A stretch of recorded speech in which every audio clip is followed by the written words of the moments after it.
Hello, welcome back to another episode of Formula One. I'm your host, Jamie. I'm here with my sister, Jack. Hi, everybody. And what a weekend we had in Qatar.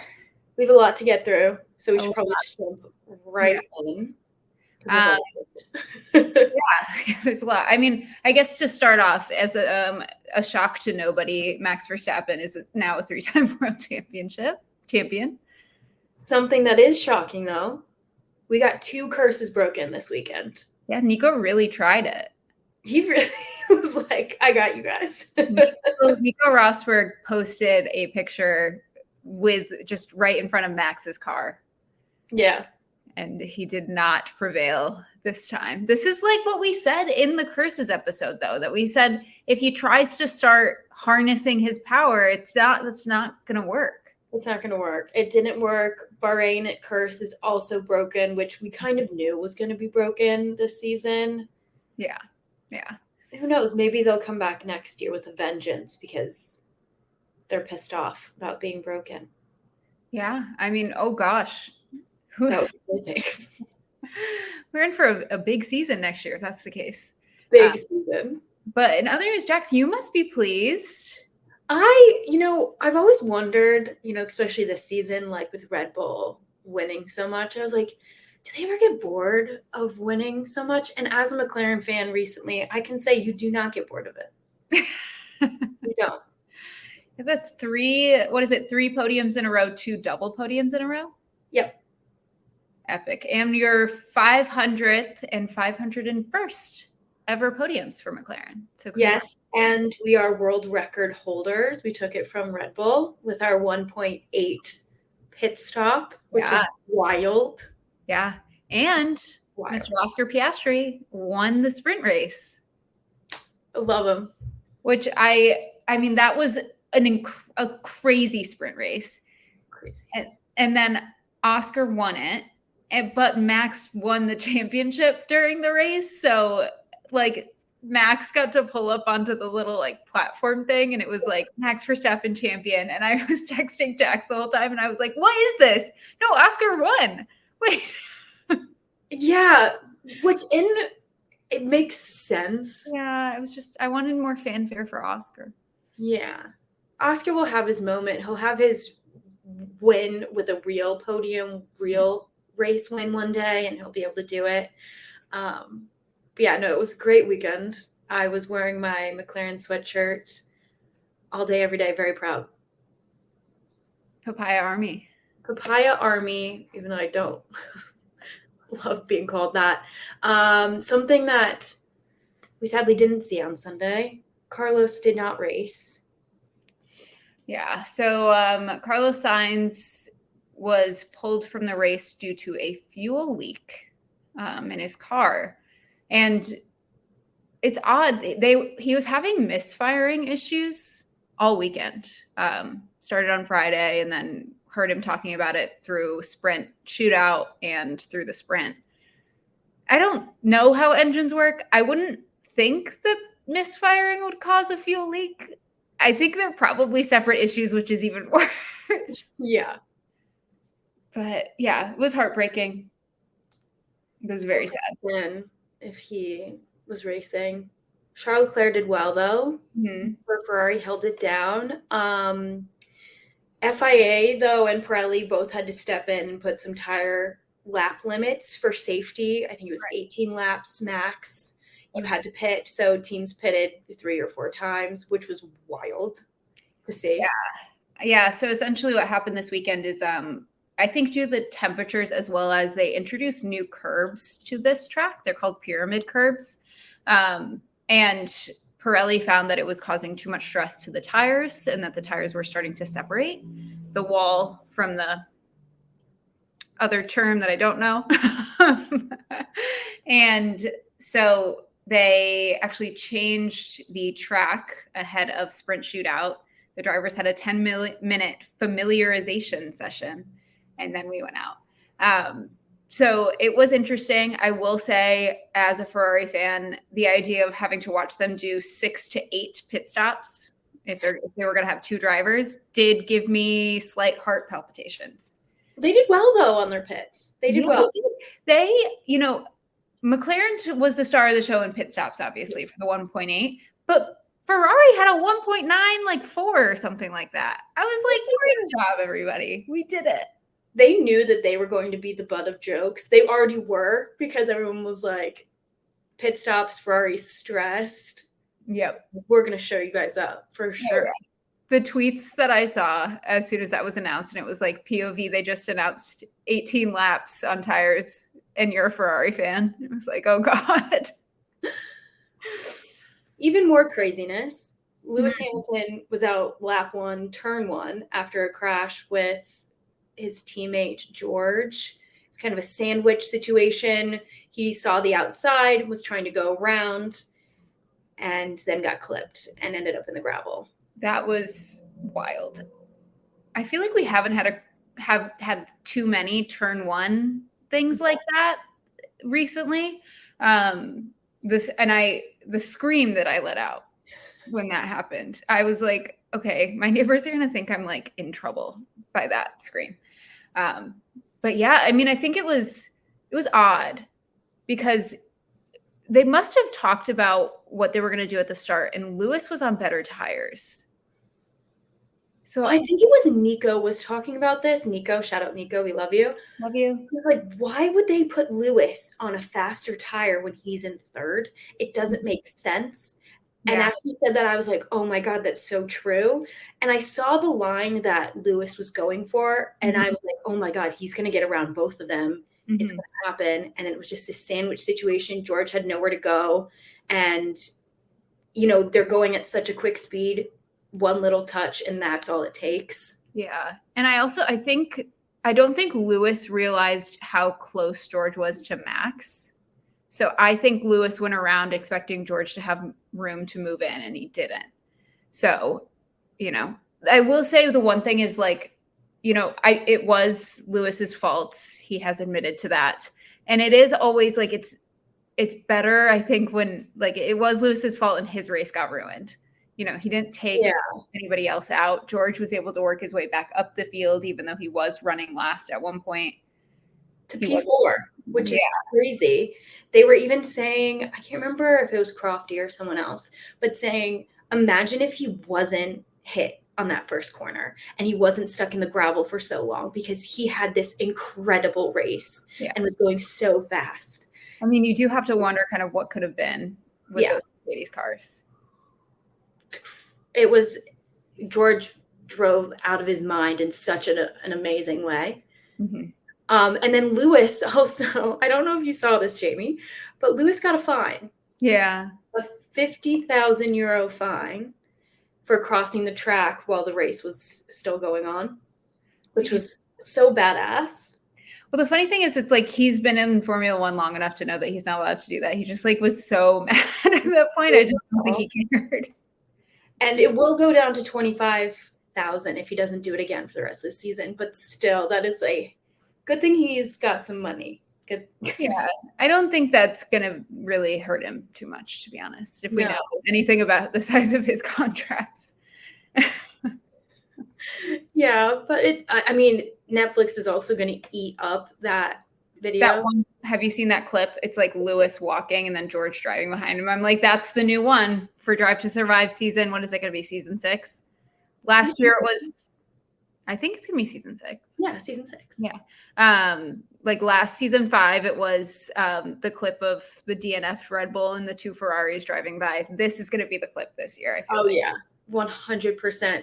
They saw it and were like, money, money, money, money, money. We got cameras, get the cameras. Get the cameras. Did we get it? Did we get it? Yeah, the Mercedes, if they keep doing it the way that they've been, which is like the one team kind of per episode, the Mercedes one is going to be wild. Because remember, I forget if it was a practice session or a quali, and I forget what race it was, but the Mercedes touched, I think it was in Hungary at some point. Like Lewis was going to go around and George hit him. So there's going to be a few things. They're going to call it like a Brosades 2.0, and that's not what it is. It's not Brosades 2.0. If you watch our Brosades episode, there is a deep, deep, dark history with Nico and Lewis. This is nothing like that. Nothing like that. There's no hatred between the two of them. It's not what it is, but they're so going to make it out to be that because there's not enough. I feel like that's happened this season for them to. Yeah. Yeah, it'd be interesting to see what they come up with in terms of storylines. I would assume. I think Qatar is going to be a big one. Yeah. Because of the weather. The weather, numerous drivers struggled the entire weekend. So we do have an accumulative list here. Lance says that he passed out around the track when he was going around turns, mostly between the G-forces and the heat. Logan had to retire the race from not feeling well. Esteban threw up in his helmet around, I think it was lap 15, which good on him. I would have retired right there. And ended up P7, which is crazy. So great on you. And many drivers even just struggled getting out of their cars. Kevin Magnussen was just hunched over his car. A mechanic had to do one of the leaf blowers just on his face. Yeah. It was crazy. Alex had a really hard time getting out of his car. In a nice, very nice moment, though, the Alfa Romeo engineers on their way to their cars saw Alex struggling, and they actually stopped to help him.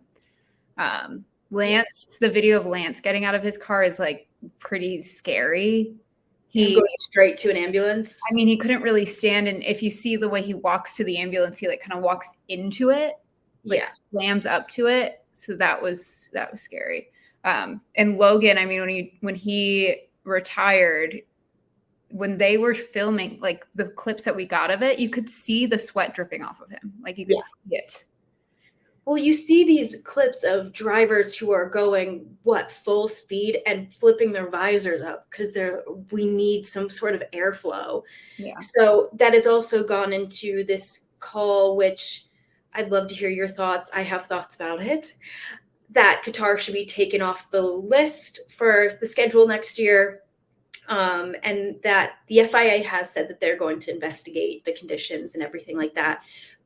But the conditions that the drivers had to go through has fans and reporters, people like that are involved in this space, kind of torn about, is this just, they're trained for this? This is what their job is versus we literally had people passing out around corners. Thank goodness we didn't have a worse. Yeah. Martin Brundle and Will Buxton had takes that I found pretty disappointing about this. I don't know if it needs to be removed from the calendar altogether. It definitely needs to be run at a different time of year. Which it is next year. It's going to be in December. So should be less hot and less humid. Somebody even said maybe moving it further into the night so it's a little bit cooler. Later. Yeah, I mean, something has to be done. I do think there was the factor here was also the tire limits and the mandatory pit stops meant that the drivers were essentially pushing like quali lap times the entire time because they had to stop so often. So that, hopefully that's not a factor next year. But yeah, some people had these takes of like, it's just like racing in extreme rain. And this is like they're professional athletes. And, this is the point to push them. And while I agree, they are professional athletes, passing out around turns is unsafe. Throwing up in your helmet is unsafe. That's not entertaining. That's like terrifying and kind of weird. And like, I found it a little bit like, should I even be watching this? That it was. It felt a little kind of gross. Not in a, it's like kind of a slimy way of why am I getting entertainment out of them literally almost dying? Yeah. More than an extent than they're already in danger, right, with this extreme sport. And now that's being pushed even further. So yeah. So I guess we'll see. I think obviously they've said they'll take a look. And I do think a major factor of it was the tire stuff because we know that Singapore is also a notoriously difficult track. And we don't typically have drivers this, in this bad of shape after it. So hopefully they figure something out. Yeah. Having drivers, Lando said that numerous drivers fainted after getting out of the car, having everyone go to the medical center. Mm-hmm. This is an extreme sport, but it does not need to be. This isn't Survivor. Yeah. I don't. Jeff. What is his name? The host of Survivor. Jeff Probst. Jeff Probst. Jeff Probst. Whatever. I almost said Jeff Lewis, but no, he's Bravo. Yeah, Probst. We don't need. He's not here. He's not commentating. We don't need people passing out. Yeah, it's just not necessary. Entertainment. Like, it needs to be. And also, when I was watching it, I was like, imagine even just being a fan there. It's so hot. Yeah. Like it would be kind of hard, like unenjoyable, I would think, to even just sit and watch. It was so brutal out there. Well, they even said too, like the mechanics, you think about it, they're in their fireproof suits. Luckily, they get to sit and take breaks and hydrate. That was the big thing. It was most of these drivers were just extremely dehydrated because they were sweating so much. Yeah. So maybe there's just things that they can do next year. Like we said, it's going to be in December next year, so the weather should be better. Hopefully that helps. And it's a little bit more like Singapore, where they're very sweaty, but not passing out around corners. It's not scary to watch them get out of the cars. Yeah. Exactly. And something that comes with high heat, high emotions. How do you like that transition there? What a transition. Thank you. Seamless. Seamless. Would have been more seamless if I didn't talk about it. Lance Stroll was at the forefront of conversation this weekend. On Friday, he got out in Q1 once again. I can't remember how many races in a row this is. I want to say 4. Four? I even think it might be 5. 5. So quite a few times he has been out in Q1. And he obviously showed a lot of emotion, a lot of passion. There's video of him throwing his steering wheel, trying to get out of the car, a $30,000 steering wheel. More than that. You think it's more than that? Either way, that's a college tuition right there. A year college tuition you just throw in. And then it looked like he allegedly pushed his trainer. It wasn't very clear. You couldn't see everything, but Sky Sports really showed it quite a few times to really get those out there. So he obviously, I don't think people can say he doesn't care anymore. Yeah. Yeah. I think, obviously that behavior is not acceptable, right? Oh, yeah. At the end of the day, he's working. This is his job. You cannot act like that anytime. Like, you should never resort to physical violence. I do think there's like we don't see that from Lance. Like, to me, it was like, I was like, something's really wrong. Well, I saw the trainer. So we didn't see the steering wheel thing happen. That came out later. I remember seeing him, and I remember seeing the trainer wag his finger at him. And I thought the trainer was wagging his finger about him getting out in Q1. And I was like, well, okay, that's just playing with fire, not victim blaming at all. I was like, why would you got to like let them cool off and then talk to them about it, I guess. And then the initial thought was, oh, he punched a wall. I remember also watching and being like, that's not a punch to the wall. That was a push. That was both hand push. Yeah. I heard, and I don't know if this was ever confirmed, but when I first saw it, I heard that the trainer was pointing for him to go out of the garage because he had to go get weighed. Oh. Maybe. I heard that's what I heard the pointing was. It's not confirmed. That's just what I saw on like Twitter or whatever. Yeah, well, the wagging of the finger now makes sense to me because of the throwing the steering wheel. Honestly, I'm like, oh yeah, you definitely need to be called out for that. Like, that's you're costing money. You could have hurt somebody. No one that was around the car was wearing any headgear or anything like that, and it would have been an accident. But still, you could have avoided it by not throwing it. So apparently, Lance has apologized to his team. Mike Crack, the Aston Martin team principal, says that he apologized to the team and also says that he shouldn't be judged harshly by the public for his heat of the moment reactions. Says this. You see football players who sometimes throw a jersey or throw a water bottle or don't give a coach a handshake when they are substituted. I think sport thrives on emotions like that, and you shouldn't judge it too much when you're in a situation like that. Mm-hmm. I don't know. I mean, so right, we both played sports our whole lives. Obviously, this is a whole other level, and you get pissed off. But throwing a jersey or a water bottle to me is very different than pushing somebody or Right. throwing a very hard steering wheel that could seriously injure somebody. Yeah. And I think that's where it's like, you know, I think, was it Seb who a few years ago said kind of a similar thing about team radios?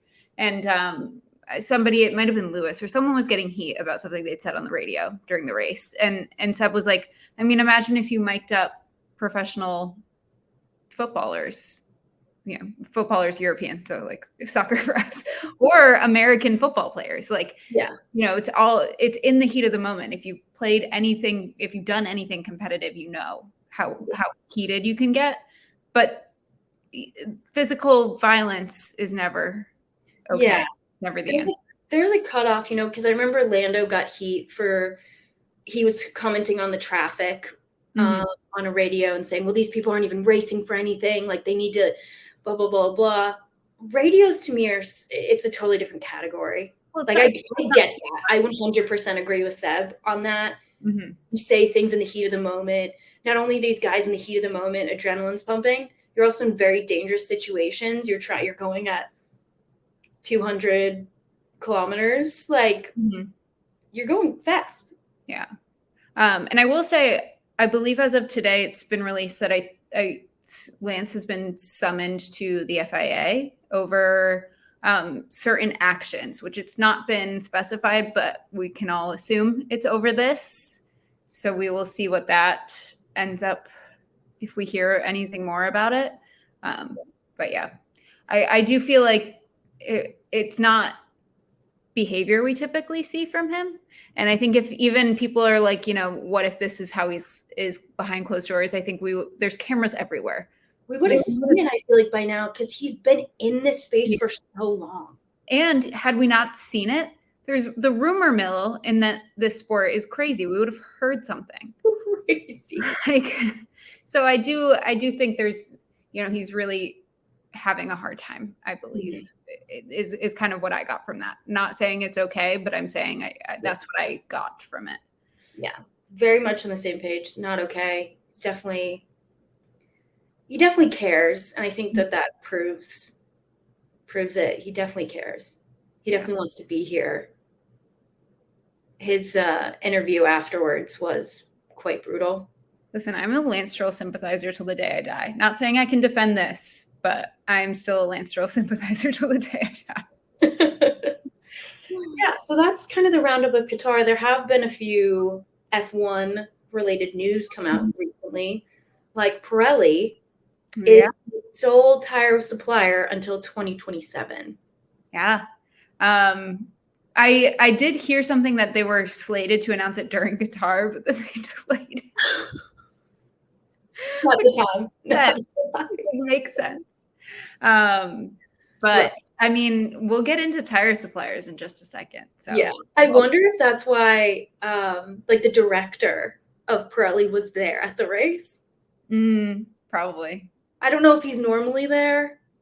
I would assume the full director of Pirelli probably. Like director of motorsport, I think. Maybe. I don't know if he's normally there, but it would then make sense if they were going to announce it. But yeah, that's You know what, Jax? We can look that up and we can circle back when you have your Tire Talks episode.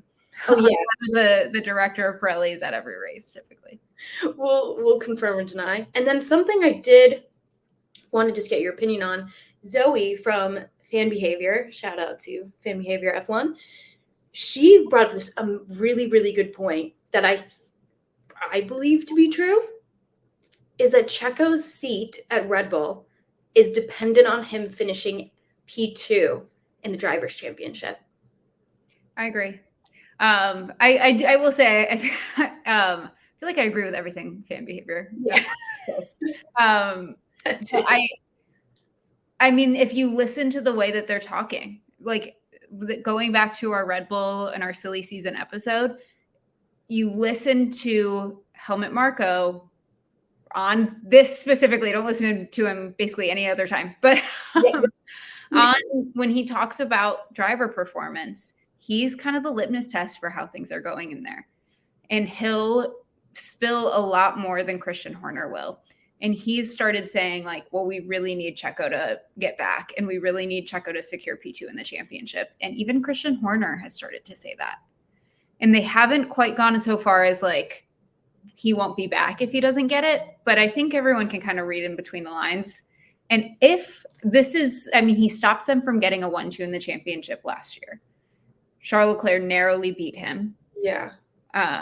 Red Bull has never won the constructors and gotten a 1-2 in the championship. If it prevents them from getting it again. And if I do think this all also hinges on Daniel Ricciardo's performance when he gets back. Can't wait to have him back. But he needs to also drive solidly enough that they can be like, it won't be ridiculous for them to put him back in the seat, right? I'm not saying he has to have these like incredible, like life-changing AlphaTauri drives, but he does need to do well enough that people aren't going to be like, what? Yeah. And so I think it hinges on several things, but I do agree. That if he doesn't secure P2, then I don't think he will be there at the end of 2024. Like by the end of the season, I think they'll replace him. He needs to then step it up, because I think I saw something that said that he scored 5 points in the last 3 races. Mm-hmm. Does that sound about right? I think it's something crazy like that. Where did he finish in the race? He DNF'd in the sprint this past weekend. I will look it up. I don't know. I feel like track limits violations. He might have finished outside of the points. Oh, well, he got 3, 4 track violations. Max didn't get any. So Tommy from the P1 podcast tweeted, and it was like Sergio Perez after getting a track limits violation. And it was this picture of SpongeBob, and it was like, want to see me do it again? So he did finish P10. So he got a point. But Lewis got 4 in the sprint the day before. Yeah. Let me look up the gap is like 30 points now.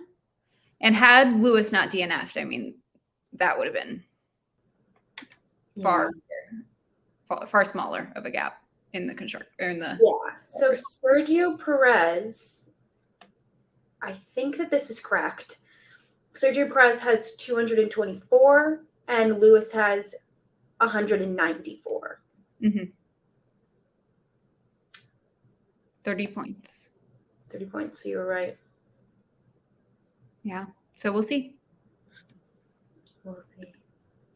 That's all for news. Is it time? We were talking about this earlier. How excited are you to do this episode? I've been waiting, and I was actually going to do this episode next week, because next week will be the episode before the US Grand Prix. But with what happened this weekend, I was like, we got to do it now. This is Jamie's Roman Empire. I think about this every day. Is this your F1 Roman Empire, or do you think this is your Roman Empire? My general Roman Empire. General Roman Empire. Of course, we are talking about the 2005 United States Grand Prix and Tire Wars in general. Which is why talking tire suppliers, Pirelli being sole tire supplier, is very timely. So the sources for today's episode, Formula1.com, motorsport.com, Planet F1, and good old Wikipedia. So let's jump in. What is a tire war? Tire wars occur in motorsport when there is more than one manufacturer in a single series. Essentially, it's a pretty controversial practice. It's not super common anymore, but the idea behind tire wars is that it promotes technical innovation. If one supplier is competing with another to get, teams and also to perform better to get prize money, then, it spurs innovation, right? But on the other hand, when all event competitors stretch their tires' performance, it risks widespread tire failures, as we will get to. IndyCar has 2 tire suppliers, or they just Bridgestone? IndyCar just has Bridgestone. They have 2 engine suppliers. Oh, okay, that's what I'm thinking of. Honda and Heavy, yeah. That's what I'm thinking of. Yeah. Just one, though. NASCAR does this a little bit. I don't believe they're currently doing it, but I'm not even sure that IndyCar has ever done it. It was not on the list of series that I could see. So I don't know. So that's what a tire war is. Tire wars in Formula One. So they're actually pretty common in Formula One from the 1950s to the early 1990s. Formula One often had multiple suppliers, so like any combination of, they had Dunlop, Firestone, Continental, Goodyear, Avon Rubber, never heard of that, Engelbert, Pirelli, and Michelin. And throughout this time, they did have some eras of sole suppliers. From 61 to 63, Dunlop was the exclusive tire supplier. 87 and 88 was Goodyear. And then in 1992, Pirelli had previously been one of the suppliers, but when they exited, Goodyear became the sole Formula One supplier for 4 years. In 1997, though, Bridgestone entered the sport, and there was 1 year of tire wars between Bridgestone and Goodyear until Goodyear exited the sport in the 1998 season. That left Bridgestone as the sole tire supplier until Michelin comes into the sport in 2001. This sparks a tire war that lasts until 2006. This is where things get interesting. So the tire wars during this period have been cited as a reason for a 6-car start at the 2005 United States Grand Prix. All right, so going into the 2005 United States Grand Prix, it was at Indianapolis at the Indianapolis Motor Speedway. It's also where the Indy 500 is run, but they have a road course within the Motor Speedway as well. And the interesting thing about the 2005 season is that there was a new rule introduced that restricted drivers to a single set of tires for qualifying and a single set of tires for the race. There were no tire changes. Okay. Which I was like, I almost didn't include this because I was like, there's no way this is real. And then later on, I was like, no, that's definitely real because you'll realize when I realized it was real. Okay. That's crazy though. Yeah. And so Bridgestone had one of the higher ranking teams, which was Ferrari. The rest of the leading teams were all Michelin teams. McLaren, Renault, Williams, and Toyota were all Michelin. So race weekend 2005, it's Friday, June 17th, a beautiful day in Indianapolis. And Friday morning, free practice starts off with a little bit of excitement and a little bit of a bang when Toyota's third driver, Ricardo Zonta, spun into the infield after his left rear Michelin went down. And this didn't really cause too much stir. It was sort of like, things happen during free practice, right? But in FP2, Ralf Schumacher, brother of Michael, crashed heavily, had a really bad crash when exiting turn 13. He the banked right-hander into a pit straight. So it's like banked right-hand turn into a straight. And that's when alarm bells start to go off for everybody. People were nervous after that one. Because this is the second crash where a left rear tire went out. Oh, golly. So, according to Toyota team principal John Howitt, who was interviewed about this, years after the fact. So there's quotes from him throughout this, but he says, Ralph's was a fairly big shunt, and we were all relieved that he got out of the car. They were replaying pictures of the incident, and it looked like the left rear tire had gone down. I think we still ran a bit in that session. When Jarno Trulli came in, there were what looked like vertical cuts in the sidewall of the rear left. So we knew we had a problem. And it was, why is it us? First of all, Michelin thought we were running underinflated pressures, but there was no issue there. We weren't running even close to low pressure. So we were thinking, why have we got this problem? So even Jarno Trulli, the third driver for the team, also, he didn't have a tire failure, but he comes in and there's still striping on his left rear tire. Then this is when it starts to emerge that other teams are also seeing the issue. The striping. Jesus. So Howitt, again, team principal of Toyota, he says that one of the Michelin guys came along and they said they had identified a similar situation on 3 or 4 other teams to Jarno's car. So that's striping on the left rear tire. So an hour or so after FP2, it becomes obvious there's an issue with this tire. There's an issue with the tires. Michelin works overnight to see, they're like, it must be a batch issue.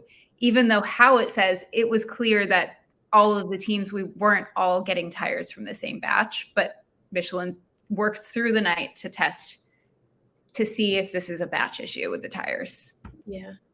Which brings us to Saturday, quali day, June 18th.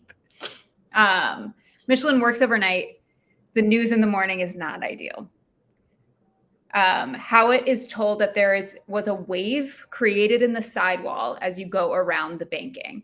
This combined with vertical load, aka downforce, makes the tire very fragile, which is why as they're going around that banked turn, the tire's flexing and sometimes failing.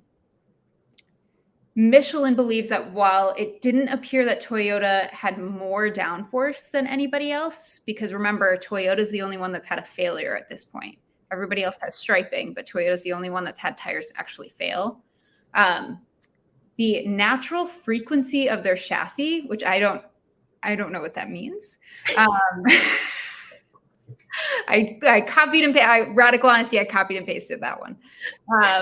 And their suspension design probably accentuated the wave, which is why they were getting failures and nobody else was. But it was a tire issue, not a Toyota issue. Michelin then directs their teams to use caution in Saturday running, but doesn't tell them that they can't run. So Jarno Trulli of Toyota does actually take pole in the race. But Howitt says probably we were running lighter fuel than the others because we seemed to have a more severe problem. So we were extra cautious. So he had just less fuel. And he took pole. Okay, that makes sense. Yeah. Seems like a good fix. Yeah, I mean, so they were also all doing all of the Michelin teams were typically running shorter stints because there was obviously Saturday, so it was a free practice 3 and then a qualifying. Yeah. And you might be wondering at this point, why not just use a different compound, right? The tire's failing. In current days, we have soft, medium, hard, wet inters. Yeah. Well, Charlie Whiting, who was the FIA race director at this race, he was interviewed about this race in 2015. He says companies came along with a tire that was the so-called prime at this time. So Michelin brings their prime tire, and then they were supposed to have a backup tire should the prime not be suitable. But that's not how it worked, of course. The backup tire became the option, so it became edgier as opposed to a safe backup. So essentially, rather than bring, a tire that they can use if this happens, if the prime fails, they were bringing this tire that was like this cool new thing to try out. That's crazy. Yeah. So essentially, it was more dangerous. Right. So essentially, the backup was even worse an option than the prime. Jesus, Lord Almighty. So Charlie continues. He says, they came to us. They said, we've got too much loading. We've got these standing waves on the tires. It's dangerous. We have to slow the cars down. I said, there must be other ways of addressing this. We're not going to slow the cars down. It wouldn't be fair to those who brought the right tires. You need to get some more tires sent over. They went off and came back and said they didn't have enough. Do you feel the stress building? This is Saturday after quali, and they're doing this. So in a meeting Saturday night, the Michelin teams come up with an idea of introducing a chicane. A similar thing had been done last minute at the 1994 Spanish Grand Prix. So they felt like they had a precedent, right, to last minute add in a chicane.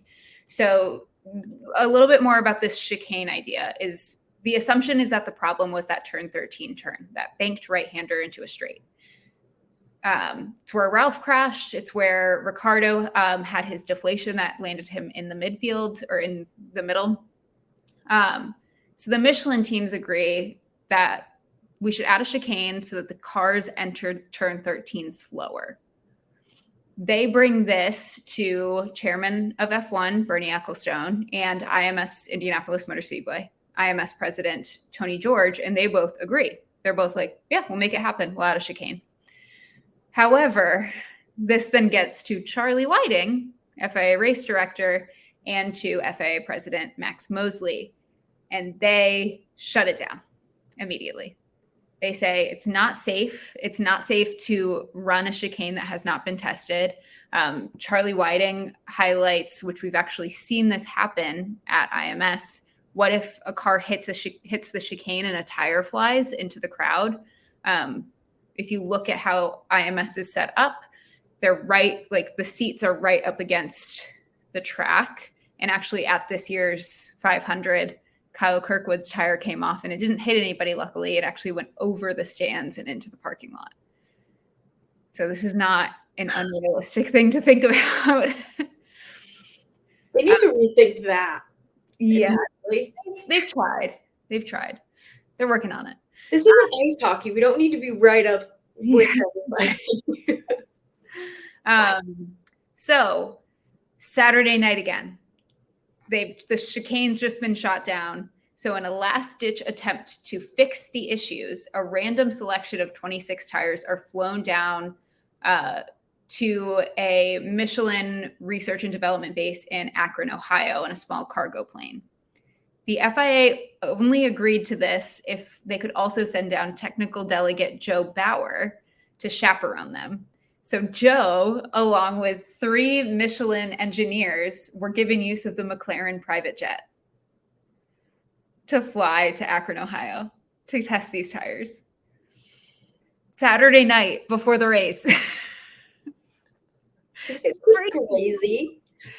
Imagine being on McLaren's private jet and going to Akron, Ohio. Well, imagine being on McLaren's private jet, but you're one of these Michelin engineers and you're just like full of anxiety because you're like, I need to figure out how to make these tires not fail in the next 12 hours. Yeah. But the investigation is essentially useless. They don't find any information that'll help them. There's differing reports from what I could find between they couldn't figure out how to stop it versus also there are reports saying that they couldn't actually recreate what was happening, like in testing. So either one of those happened, regardless, the result's the same. They don't get any more information. So the tires, Bauer, and the engineers return to Indianapolis at 6 a.m. the next morning, which brings us to Sunday, June 19th, race day. So at this point, right, the tires have returned from Akron, Ohio with no new information. There's no sign of a chicane. Chicane's been shut down. So what do we do? The position from the FIA is remaining that the meetings are unsafe. Meetings are getting more and more heated as the day goes on. And then at one point, the FIA has a counter proposal to the Michelin teams saying that they would lift the ban on running one tire for the whole race so they could change as many times as they wanted. They could pit stop as many times as they wanted. And then we could just tell the drivers to lift through the corner through turn 13 or put the pit limiter on through turn 13. Okay. Yeah, so this is at this moment I knew that rule about the one tire was true. I was like, oh, okay. Yeah. But beyond the fact that that's a wild thing, drivers also felt that this would be unsafe. One, they were saying that you need the throttle to balance the car through turns, especially like a banked turn. And braking through a turn in the middle of a race when other teams won't be braking, it's just recipe for disaster. So the Michelin teams continue to pressure Charlie Whiting and the FIA. And they're saying that there won't be a race if there's no chicane. The FIA continues to present alternatives. Some of them include running the cars through the pit lane every lap, imposing a speed limit for the Michelin cars, and allowing the Bridgestone runners to run at normal speeds. And to give a little bit more context to this, I have a quote from Mr. Charlie Whiting. Okay. He said, we could have painted a line through the corner. Bridgestone cars could stay on the outside line and Michelin cars inside, or something like that, so they were separated.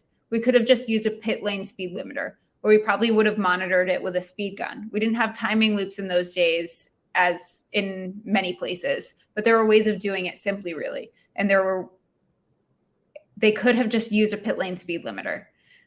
We know that what was set at, and run it in 6th gear instead of 3rd gear. If they wanted to do it, we could have come up with something. How fun does that sound to watch? I just don't understand why they just, at this point, just cancel it. So Whiting continues. I have a second part of this quote. Okay. He says, okay, it would have been disastrous for the Michelin teams.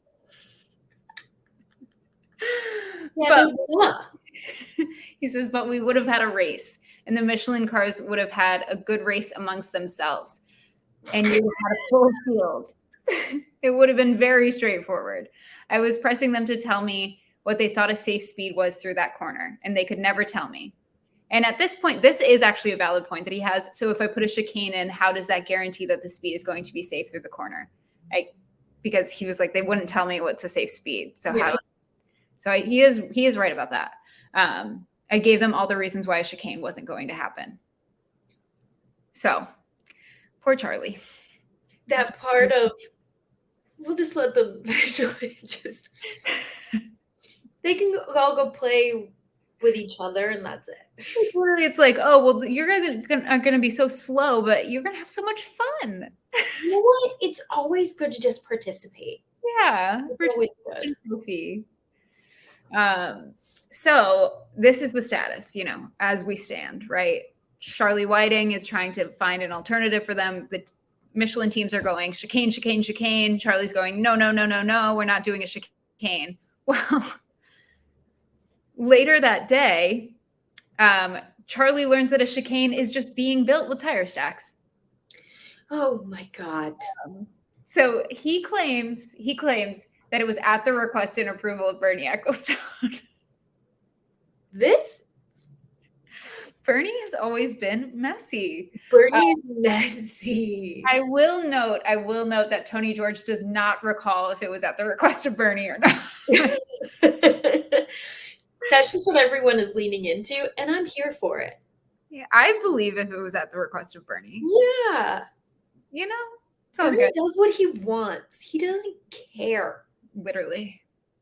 Well, at this point, Charlie shuts down the DIY of the chicane. DIY. And at this point, Michelin tells their team, if there is no chicane, we cannot allow you to race. And according to Howitt, there were 2 Bridgestone teams. Howitt, once again, team principal of Toyota. He says there were 2 Bridgestone teams that supported the effort of the chicane. Those teams were Jordan and Minardi. Ferrari, not so much. Ferrari was like, why? Why would I support a chicane? We have the good tires, not our problem, basically. So in a final conversation as the race start is like looming, Max Mosley, president of the FIA, makes it clear he's absolutely not allowing a chicane. He even goes so far to say if one is added, it will not be considered an FIA race and thus not part of the championship. King. Laying down the law. Put your foot down. Yeah. Way to go, Max. And from Pat Simons of Renault, he said, safety comes first, end of story. When you get standing waves in a tire, the only things that affected are load, speed, and pressure. We are at the highest pressures we could run. So we had to have reduced load and speed, but we couldn't do that. The chicane shouldn't have happened. It's sport. It's not about bringing everything down to the lowest common denominator. If you can't perform, you can't perform. Which is, I guess, a valid take, right? Yeah. You know, Michelin messed up. They didn't bring... Their tires were failing, you know? Why bring Bridgestone down? Why bring Ferrari down? So eventually the Michelin teams come to the decision that they will not take the start. And they then had to let their drivers know that that would be happening and that they would not be starting. So a little driver from Renault named Fernando Alonso had the following to say. He said it was a very strange weekend with the problems of the tires. Many discussions, many meetings in different motorhomes trying to come to an agreement of racing, but maybe not taking the points or some kind of decision to make everyone happy. In the end, it was not possible, which I think is a shame for people because the show was affected by that decision. Fernando has, I feel like, seen everything. Not even seen it, but he's been a part of everything. It was crazy going through and seeing like Jensen was driving in this race. Oh, Jensen. And it was like going through and like seeing all these people. And I was like, oh my gosh, it's so wild. The people that have seen this, that were there. Because you think like, oh, Michael Schumacher, right? Mm-hmm. He was racing. Yeah. Think, oh my God, it's so long ago. But it really wasn't. It really wasn't. Yeah. Yeah. Fernando, I would love for him to go through all the races. I'd love to hear his comments on this race now and hear what he has to say. Yeah.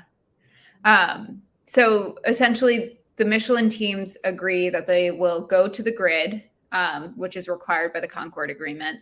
They will do the formation lap and then they will retire to the pit lane.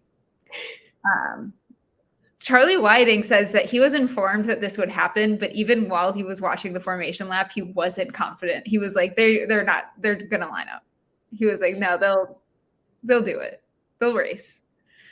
And even Fernando, he was fighting with Kimi Räikkönen, who was racing for McLaren at the time, for the championship. And Kimi qualified second, Fernando qualified sixth. And the directive that he got from Renault was, if Kimi goes into the pit lane, you go into the pit lane. But if Kimi goes to the grid, you go to the grid. I live for it. Kimi, please just start driving again. Kimi, we love you. We miss you. Icon. Come take up your hobby again. Yeah. But all cars, all Michelin teams go to the pits. That's where we get the famous picture of the 6 Bridgestone cars waiting for lights out. And Whiting says I wasn't convinced that there would be complete solidarity, but they'd obviously all cut their palms and made this big pact, which is like, whoa. That is so dramatic. He says, and they all did it. I suppose they'd been told they had to by Michelin. It was pretty awful starting that race. My goodness, the crowd opposite when I climbed down off the start platform, you should have heard the boos. It was horrendous. I wanted to run inside, but I tried to walk in as dignified a fashion as possible. Obviously, it wasn't me they were aiming their boos at, but what really worried me when they started throwing beer cans onto the track at the first corner. I thought if that gets a hold, we'll have to stop the race. That's true American fashion. Yeah. 100%. Yeah. But also just, could you imagine you go and do this? I don't know how much F1 races were at this time, but you're still spending money. You're taking time.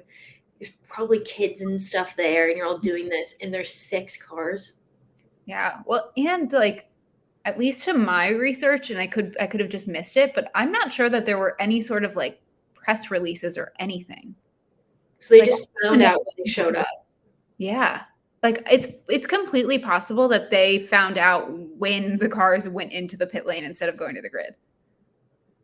That's crazy. And I could be wrong about that. I could have missed it, but I don't believe I saw any news about it. I mean, I wouldn't be shocked.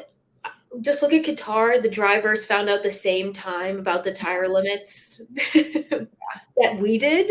Yeah. And I mean, you feel like everything was so last minute. Yeah. Like they didn't decide that they were not racing until just before the race. They were trying to do everything so that there could be everybody on that grid. So, yeah. Even if they probably did have time to send something out, it would have been, people would have already been there. I'm sure these races are tailgated just like a football game. Yeah. Especially at the Indianapolis Motor Speedway. I mean, that's in like literal racing country. That's where the 500 is. So yeah.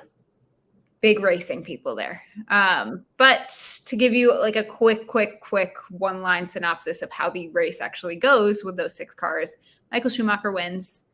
He takes Ferrari's only victory of the season because ironically, during this season, Michelin was absolutely destroying Bridgestone.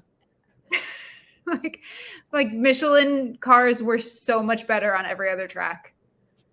You know, everyone has to have a fall. Yeah. It has to happen at some point. Mm-hmm. It always does. Yeah. But, obviously it didn't end there, right? It wasn't just like, oh, that was crazy. See you next week. So there's lots and lots of drama between the FIA and Michelin, obviously, because Michelin's like, you should have put the chicane in, and the FIA is like, you should have brought tires that worked. But the interesting thing is, because Michelin was not a competitor, the FIA could not penalize them at all. So eventually they reach an agreement, but the FIA couldn't impose penalties on them, which I didn't know. It's interesting.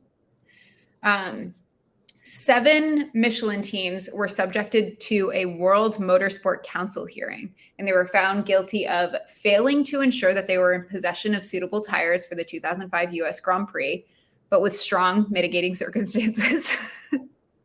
They caveated that one. Yeah. And of wrongfully refusing to allow their cars to start the race, having regard to their right to use the pit lane on each lap. So the World Motorsport Council was like, well, you could have just drove through the pit lane every lap. So they got in trouble. That's ridiculous. Yeah. Absolutely ridiculous. And beyond that, the fans were so mad. Yeah, understandably. I would be. So for our last quote of the day from our new friend, John Howitt, he says, we had a class action against Toyota, as I think a number of teams did. When we sent all the documents to the US lawyers, they weren't worried. They said, if you guys had actually raced in the knowledge that you had the tire defect, under Indiana law, you would have been responsible for criminal negligence. Even without an incident, by racing, we were technically putting the life of the marshals and so on at risk. But yeah, fans, there were class action lawsuits against the teams that didn't race because the fans were so upset. Because like false advertisement? Mm-hmm. Yeah, like, you know how that guy, there was a guy who like sued a movie because Ana de Armas was in the trailer but wasn't in the movie, and he sued the movie. He lost, but yeah, I don't think any of these were successful either, because as how it says, like the evidence is like, well, had they raced, they would have been putting people in danger. So yeah, but the effect of it is felt for sure. The 2005 US Grand Prix had an estimated 130,000 person attendance. And then after the events of that year, interest in F1 in the US fell to a pretty low. And by 2007, Bernie Ecclestone was giving interviews about low attendance at the US Grand Prix, and even going so far as to say that they don't need a US race anymore in an interview with ESPN. And now they have 3. 4. 3? We have 3. 3. How did I think 4? Do you think that, is there anything else Because I have a No, question. we just have tinfoil hat time now. Okay. Well, before you go on your tinfoil hat, can I ask you a question? Yeah. Do you think that, this is kind of the reason that the US races aren't in Indianapolis? Like it should be, right? Because we have the 500, we have all those things. Like you said, it's the heart and soul of motorsport. But we have Austin, we have Miami, and we have Vegas now. Mm-hmm. I think this is the reason why. I do wonder if there's probably like residual, both on the like marketing side of things of like people, it wasn't that long ago, right? So people that might have been there or might have been following the sport at the time would probably be like, I don't want to go to a race in Indianapolis, an F1 race in Indianapolis. It was a disaster last time. Or they did actually return and race in 2006 and 2007. But I do think probably like contractually though, right? Like yeah. I mean, if you look at all the races in the US now, I mean, no, because I was going to say that they're street courses, but Austin's not a street course. Austin's a road course. So possibly.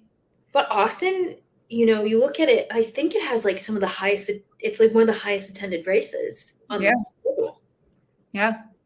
It's a super successful race. What do you think changed it then?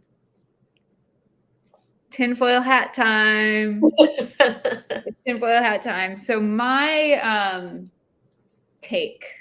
my opinion is that the 2005 US Grand Prix destroyed the American interest in Formula One. They were like, it's a bunch of rich people, and then they decide they don't want to race right before the race starts. Stick with NASCAR.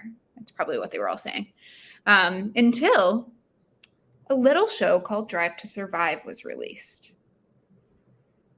And that is what changed it. That is what got the American market.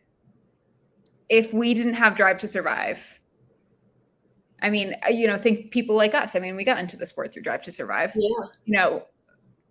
I don't think we would be seeing anywhere near the numbers we see, say, at Austin. Nowhere near that. We would definitely not have 3 races. I don't think they ever would have broken back into the US market without Drive to Survive. Even though we did have, I mean, like Lewis Hamilton's obviously globally famous, and Daniel is, I feel like, pretty mainstream famous. Mm-hmm. He went to the Met Gala. Of course he is. Like, I feel like before I even started following Formula One, I feel like I recognized his name. Yeah. But they did not have the reach and the power to get people to start watching races without Drive to Survive. Yeah, and I feel like too, I remember growing up and watching, I feel like Hollywood started picking up on F1 and just motorsport in general. I mean, you look at, this isn't a F1 movie, but Ford versus Ferrari, that was huge. You look at Rush, which isn't a great film, and both people part of it don't like the film. But Hollywood taking an interest in it too definitely, I think, has a and also it's had to go through, I think, a bit of a rebrand, right? Because years ago the only time it was mentioned in mainstream media was like, oh, like Monte Carlo, and you're going to the casino and you're watching the Formula One race, and it was, I think, kind of almost this unattainable thing that I think particularly Americans do not connect with something like that. You're like, oh, it's some like rich, unattainable thing that you'd like, watch from your yacht in Monte Carlo. Like, I'm good. I'll watch the Indy 500. So now look at it, how expensive it is here. Yeah. And I think the like Drive to Survive was like the unveiling of that, like the, inviting people in a way that was really digestible. Like, got so many people in the door, and other racing series, I know IndyCar is seeing better numbers. And I also think it's because of Drive to Survive. Drive to Survive, IndyCar did their own kind of Drive to Survive. 100 Days to Indy. Yeah, which was really good. It was really good, but I don't think it got anywhere near the numbers that Drive to Survive gets. Drive to Survive is Netflix. Yeah. And everyone was the CW. Yeah. This is the CW. And you could only watch it. I mean, I don't even think we had to hook him an account to watch it. I think I watched it just on the CW. I watched on my laptop. Yeah, it was super easy, but people don't go scrolling through the CW to find a show to watch. People go scrolling through Netflix and are like, okay, well, we'll watch this. Sure. I would be really interested to see if, particularly IndyCar, if they have done any sort of like analysis of where their audience has come from. Like, how much of their audience can they attribute to 100 Days to Indy, but how much of their audience can they attribute to Drive to Survive? I also wonder with social media Mm-hmm. how much that has changed the fan bases of both Yeah. sports. I know it's changed everything. Yeah. But it allows you in. I think something that what Drive to Survive did, which is what got, I know, you and I into it, is because we got to know the drivers and we're like, these people are cool. They're funny. This is really interesting. Yeah. You get to know the personalities. You get to really connect with people and be like, yeah, this is my guy. I want him to win. This is my team. Yeah. And another element of that is like, yeah, like fan bases and bringing people together on social media is like such a big thing in motorsport. And I will caveat that I don't really follow any other sports, but I don't feel like there's quite the online community. I feel like it's unique in motorsport and in Formula One in particular. That there's such an online thing. Yeah. I think because it's so around the world, while a lot of sports, because I do follow other sports, like NFL is the US. It's the US. NHL is really North America. Well, really, it's really just the US and Canada. Yeah, there are players from around the world, but it's that's where it's most popular. It's really just there. While Formula One has to have this presence around the online because there's races around the world, there's fans around the world. If you look at the attendance of people this year, like Qatar it said it was a sold out race. Yeah. There are fans everywhere. Yeah. Global. So yeah, that is the story of my Roman Empire, the 2005 United States Grand Prix. I hope you enjoyed. Thanks, James. Anytime. That was all we got for you, though. No race this weekend. But next week, not only is it Austin, it's another sprint weekend, baby. Oh, baby. Oh, baby. So I will be talking to you before then. But if any news comes out, we will actually probably talk about it in 2 weeks because I'm going to be on vacation. So I'll talk to you next week, but we'll really catch up in 2 weeks. Yeah, we'll have a lot to talk about in 2 weeks. It'll probably just be a catch-up episode. Honestly, we might need to do one, depending on how much news comes out and depending on what happens in Austin. I mean, if it's anything like Qatar, we spent how long talking about it? Half an hour. So it'll probably just be a catch-up episode, but it'll still be fun. Yeah. So we'll see you then. Love you. Bye. Bye.